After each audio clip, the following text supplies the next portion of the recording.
Hello, ഇന്നത്തെ ഈ ഒരു റെസിപ്പി എന്ന് പറയുന്നത് പെരുമ്പയർ പുളിങ്കറിയാണ്. നമ്മുടെ നാട്ടിലിത് പെരുമ്പയർ എന്ന് പറയും, പക്ഷേ ചില നാടുകളിൽ ഇത് വൻപയറെന്നും പറയും, ബ്രൗൺ പയർ. ഇവിടെ ഞാൻ ഒരു നെല്ലിക്ക വലുപ്പത്തിലെ പുളി വെള്ളത്തിലിട്ട് കുതിർക്കാൻ വെക്കുകയാണ്. അപ്പം പയർ ഞാൻ വറുത്തതായിരുന്നു നിങ്ങൾ കണ്ടത്. വറുത്തിട്ട് നന്നായിട്ട് കഴുകി കുക്കറിൽ ഇപ്പോൾ വെള്ളം ഒഴിച്ച് കുക്ക് ചെയ്യാൻ പോവുകയാണ്. ഒരു 3 വിസിൽ മതിയാവും.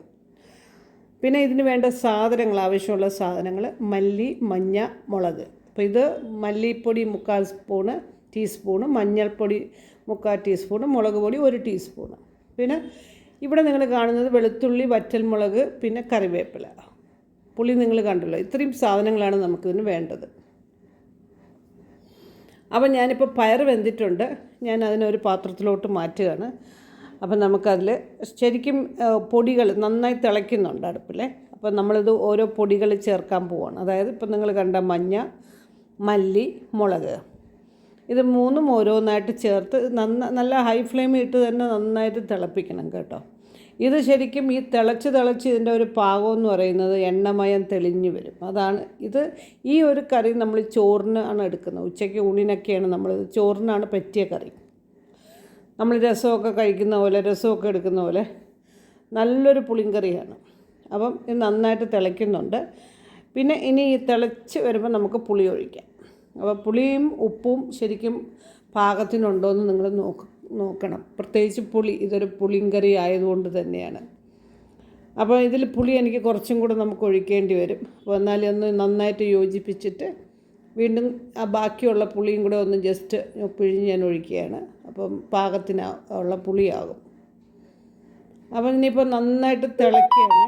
നന്നായിട്ട് തിളച്ച് പുളിയും കൂടെ ഒഴിച്ച് അതിൻ്റെ ഒരു എണ്ണമയം തെളിയുമ്പോൾ നമുക്ക് ഇതിനെ കടുവറുക്കാനുള്ള പാകമാവും.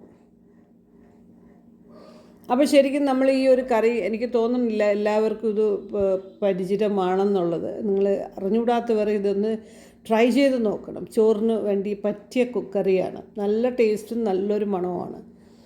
ശരിക്കും ഇതിൻ്റെ ഇപ്പോൾ പാകമായിട്ടുണ്ട്. നമുക്ക് ഇത് കടുവറുക്കാം. വെളിച്ചെണ്ണ ഒഴിച്ചു, പിന്നെ കടുകിട്ടിട്ട്, വെളുത്തുള്ളിയാണ് ഇതിൻ്റെ ഒരു ഹൈലൈറ്റ്. വെളുത്തുള്ളി ഇടുമ്പോൾ നല്ലൊരു മണമാണ്. ഒരു കറിക്കൊരു സ്പെഷ്യൽ ഫ്ലേവറാണ്.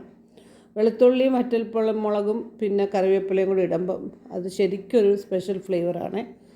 അപ്പം അത് നമുക്ക് കടുവറുത്തെടുത്ത്, പിന്നെ അത്രയേ ഉള്ളൂ. വളരെ പെട്ടെന്ന് തീരുന്ന ഒരു ജോലിയാണ്. ഇത് പറയാനായിട്ട് രാവിലെയൊക്കെ ജോലിക്ക് പോകുന്നവർക്ക് എളുപ്പം ഇത് ചെയ്തെടുക്കാവുന്നതേ ഉള്ളൂ. വേറെ ഒന്നും ഇതിൽ ചെയ്യാനില്ല. ബിക്കോസ് നമുക്ക് തേങ്ങ അരയ്ക്കണമെന്നോ വേറെ എക്സ്ട്രാ പണിയൊന്നും ഇല്ല. കുക്കറിട്ട് വേവിക്കുക, അടുപ്പത്ത് വെച്ച് പൊടികളിടുക, കടുവറുക്കുക, അത്രയേ ഉള്ളൂ. അപ്പം ഇതിന് നല്ലൊരു മണം കണ്ടോ, നല്ലൊരു മണവും നല്ലൊരു ടേസ്റ്റുമാണ്. ചോറിന് പറ്റിയ കറിയാണ്. അപ്പം ചെയ്യാത്തവർ ഇത് ചെയ്ത് നോക്കണമെന്നാണ് എനിക്ക് പറയാനുള്ളത്, റിക്വസ്റ്റ് ചെയ്യാനുള്ളത്. വീഡിയോ ഇഷ്ടപ്പെട്ടാൽ like and share and subscribe ചെയ്യാനും മറക്കരുത്. എൻ്റെ വീഡിയോസൊക്കെ കാണണം, സപ്പോർട്ട് ചെയ്യണം. Thanks for watching. ബൈ.